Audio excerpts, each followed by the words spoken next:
আগামী লোকসভা নির্বাচনে তমলুক লোকসভা কেন্দ্র থেকে বিচারপতি অভিজিৎ গঙ্গোপাধ্যায় প্রতিদ্বন্দ্বিতা করবে, এটা ভারতীয় জনতা পার্টি আনুষ্ঠানিকভাবে না ঘোষণা করলেও তমলুকের যে ভারতীয় জনতা পার্টির কর্মী সমর্থকরা আছে তারা মোটামুটি এক প্রকার শিলমোহর দিয়ে দিয়েছে। এমনকি সেখানে দেয়াল লিখন শুরু হয়ে গেছে, পোস্টার মারা শুরু হয়ে গেছে, তাকে নিয়ে প্রচার শুরু হয়ে গেছে। কিন্তু বিচারপতি অভিজিৎ গঙ্গোপাধ্যায় তিনি তার বিচারপতি পদ থেকে ইস্তফা দেওয়ার পর যখন প্রথমবারের জন্য প্রেস কনফারেন্স করে আনুষ্ঠানিকভাবে ভারতীয় জনতা পার্টিতে যোগদান করার কথা ঘোষণা করেন এবং সেখানে তিনি সাংবাদিকদের প্রশ্নের উত্তরে যদি ডায়মন্ড হারবার থেকে প্রতিদ্বন্দ্বিতা করতে বলে দল, তাহলে তিনি সেখান থেকে প্রতিদ্বন্দ্বিতা করে তৃণমূল কংগ্রেসের প্রার্থী অভিষেক বন্দ্যোপাধ্যায়কে লক্ষ লক্ষ ভোটের ব্যবধানে পরাজিত করবেন, এ কথা তিনি ঘোষণা করেছিলেন। আর তার এই বিস্ফোরক ঘোষণার পর ডায়মন্ড হারবার কেন্দ্রটা ভারতীয় জনতা পার্টি জয়লাভ করতে পারে এই আশায় বুক বেঁধেছিল ভারতীয় জনতা পার্টির সাধারণ কর্মী সমর্থকরা। কিন্তু বর্তমান যা দেখা যাচ্ছে তাকে ভারতীয় জনতা পার্টি তমলুক কেন্দ্র থেকে প্রতিদ্বন্দ্বিতা করাতে পারে। এখন প্রশ্ন হচ্ছে, মাননীয় অভিজিৎ গঙ্গোপাধ্যায় তিনি যে মূলত তৃণমূল কংগ্রেসকে চ্যালেঞ্জ করে রাজনীতিতে পদার্পণ করেছেন এবং মূলত তার আক্রমণের কেন্দ্রবিন্দু ছিল তৃণমূল কংগ্রেসের সাধারণ সম্পাদক অভিষেক বন্দ্যোপাধ্যায়ের দিকে এবং তাকে তিনি বারবার আক্রমণও করেছেন। এইবারে ভারতীয় জনতা পার্টি তাহলে তাকে ডায়মন্ড হারবার থেকে প্রতিদ্বন্দ্বিতা না করে কেন তমলুকের মতো লোকসভা কেন্দ্র থেকে প্রতিদ্বন্দ্বিতা করাচ্ছে? নমস্কার, আমি বাবু সোনা, আপনারা দেখছেন চ্যানেল রাজকার্য। চ্যানেল রাজকার্যতে আপনাদের আরো একবার স্বাগত জানাই।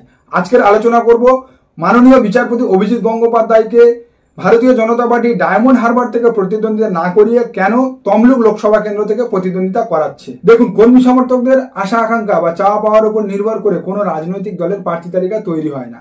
যে কোনো রাজনৈতিক দলের প্রার্থী তালিকা তৈরি হয় সেই কেন্দ্রের রাজনৈতিক অবস্থান, অঙ্কের হিসাব, ভোট ব্যাংক রাজনীতির হিসাব এবং সেখানে কোন ভোট কত পার্সেন্ট আছে, বিগত লোকসভা নির্বাচনে তারা কত পেয়েছিল, আগামী নির্বাচনে সংগঠন কতটা শক্তিশালী হয়েছে সেই অনুযায়ী, বা সেখানে কোন ফেস দাঁড় করালে সেই জায়গার ভৌগোলিক অবস্থান, রাজনৈতিক অবস্থান অনুযায়ী সেই ফেস কতটা মোকাবিলা করে সেখানে জয় আনতে পারবে, এই সমস্ত বিভিন্ন ছোটখাটো ক্যালকুলেশনের উপর নির্ভর করে সেই কেন্দ্রের আগামী লোকসভা নির্বাচনের কে প্রার্থী হবে সেই দিকটা। এইবারে এই তমলুক লোকসভা কেন্দ্রে বিচারপতি অভিজিৎ গঙ্গোপাধ্যায়কে আনার একমাত্র কারণ হচ্ছে তমলুক লোকসভা কেন্দ্রটা বর্তমানে ভারতীয় জনতা পার্টির একটা সেফ লোকসভা কেন্দ্র। কেন সেফ লোকসভা কেন্দ্র বললাম? এই তমলুক কেন্দ্র বা কাঁথি কেন্দ্র এগুলোকে মোটামুটি বলা হয় যে মেদিনীপুরের অধিকারীদের গড় বা অধিকারী পরিবারের গড়। এখানে বিগত বহুদিন ধরে বহু লোকসভা নির্বাচন লড়াই করেছে এই অধিকারী পরিবার থেকে। সে এক সময় এই অধিকারী পরিবাররা কংগ্রেসে ছিল, তারপর তৃণমূল কংগ্রেসে, বর্তমান তারা বিজেপিতে আছে।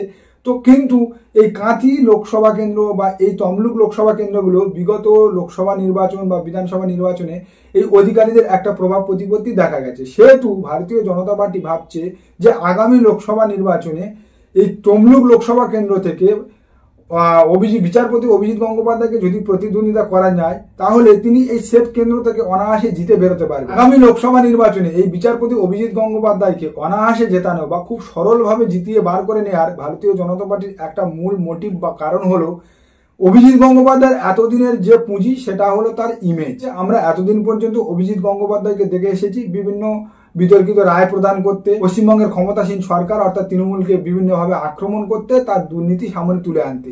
সুতরাং তার যে এই ইমেজ পুঁজি, এই ইমেজ পুঁজিটা যাতে ডাউন না হয়, যদি ধরুন এই ভারতীয় জনতা পার্টির কর্মী সমর্থকরা বা বহু মানুষ চাইছে তিনি ডায়মন্ড হারবার থেকে প্রতিদ্বন্দ্বিতা করুন, 5% তর্কের খাতিরে ধরে নিলাম আগামী লোকসভা নির্বাচনে ডায়মন্ড হারবার থেকে প্রতিদ্বন্দ্বিতা করে বিচারপতি অভিজিৎ গঙ্গোপাধ্যায় পরাজিত হলে, তাহলে তার তো ইমেজটা ডাউন হবে। আগামী দিনে তার যে প্রতিবাদী ভাবমূর্তি বা আগামী দিনে ভারতীয় জনতা পার্টি তাকে যেভাবে তাদের দলে ইউটিলাইজ করাতে চাইছে বা ব্যবহার করতে চাইছে সেই জায়গাটাতে তারা ধাক্কা খাবে। এই সমস্ত দিকের কথা ভেবে আগামী লোকসভা নির্বাচনে যাতে সেফ কেন্দ্র থেকে সহজে জিতে অভিজিৎ গঙ্গোপাধ্যায় বেরাতে পারে সেই চিন্তাটা বা সেই ভাবনাটা ভারতীয় জনতা পার্টি করছে। সেই দিকগুলো মাথায় রেখে আগামী লোকসভা নির্বাচনে এই তমলুক কেন্দ্র থেকে অভিজিৎ গঙ্গোপাধ্যায়কে প্রতিদ্বন্দ্বিতা করানোর কথা ভারতীয় জনতা পার্টি ভাবছে। এইবার আগামী লোকসভা নির্বাচনে যদি এই তমলুক লোকসভা কেন্দ্র থেকে ভারতীয় জনতা পার্টির টিকিটে প্রতিদ্বন্দ্বিতা করে বিচারপতি অভিজিৎ গঙ্গোপাধ্যায় জয়ী হয়, যে ভাবমূর্তি সেই ভাবমূর্তিতে এক ফোঁটা ভাটা পড়েনি, এই জায়গাটা ভারতীয় জনতা পার্টি তুলে ধরতে পারবে এবং এই জায়গাটা তুলে ধরার সঙ্গে সঙ্গে অভিজিৎ গঙ্গোপাধ্যায় ও আগামী দিনে তার যে পজিটিভ কাজকর্ম বা পজিটিভভাবে তিনি যেভাবে রাজনীতিতে এসে ব্যাটিং করছে সেই ব্যাটিংটা তিনি সমানতালে করে যেতে পারবেন।